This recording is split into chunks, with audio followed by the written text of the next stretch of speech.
సత్యసాక్షి అనుదిన మన్నా ద్వారా మీ అందరికీ శుభోదయం. నేటి యొక్క వాగ్దాన మాట ఆదికాండము 17వ అధ్యాయము 1వ వచనం. నా సన్నిధిలో నడుచుచు నిందా రహితుడివై యుండుము.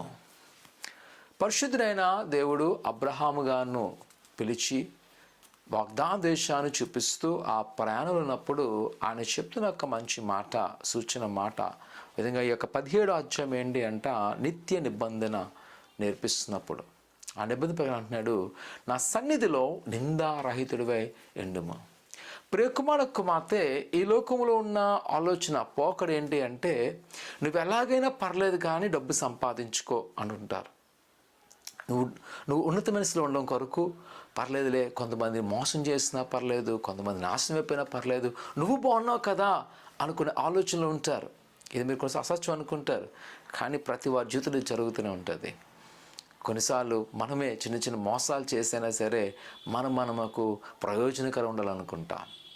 కానీ యేసు ప్రభువులో అలా లేదు. అనేమనంటే అబ్రహాం గారితో సైతము, నిన్ను ఆస్వాదించాలంటే, నిన్ను గొప్ప జనంగా నేను చేయాలంటే, నీ సంతానాన్ని దీవించాలంటే నా సన్నిధిలో నిందారహితుడిగా ఉండుము. అనగా నువ్వు ఎవరి జోలికి వెళ్ళకూడదు, ఎవరిని హింసించకూడదు, ఏ ఒక్కరిది అన్యాయంగా తీసుకోకూడదు. అందుకే అబ్రహాం గారి జోలు కూడా చూసాను అనుకోండి, ఏ ఒక్కరి మీద ఆధారపడలేదు.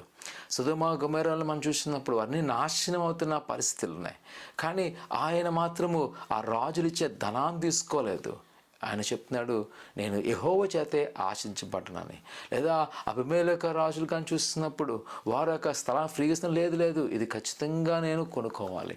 ఎందుకంటే ఆయన నిందారహితుడిగా ఉండాలి. ఎవరి విషయంలో అంట, దేవుని దగ్గర, మనుషుల దగ్గర కాదు, లేదా మనుషులు చూస్తానని కాదు, దేవుడు చూస్తానని ప్రతి వారిని ఆయన ప్రేమించగలుగున్నాడు. ఈరోజు నా ప్రియ సంగమా, మన జీవితంలో కూడా ప్రభు అటువంటి జీవితాన్ని కోరుకున్నాడు. మనము ఈ లోకంలో నిందారహితుడిగా ఉండాలి. అనగా దేవుని మాట వెంబడిస్తూ ప్రభువైన యేసు క్రీస్తు ఎలాగైతే జీవించమన్నాడో మనమును అటు విధంగా జీవించడానికి ప్రయత్నం చేయాలి. ప్రభువైన యేసు క్రీస్తు సెలవిచ్చిన ప్రకారము, ఆజ్ఞల ప్రకారము నిన్ను వలె నీ పొరుగువాడిని ప్రేమించాలనే ఆలోచనతో నీవు నేను జీవించినప్పుడే నా ప్రియ సంగమా, యేసయ్య మనలను ఆస్వాదించును. ఆయన మన హత్తుకను, ఆయన మనను తన సన్నిధికి నడిపించును. ఆయన రాజ్యంలో మనకు స్థలం ఇవ్వను.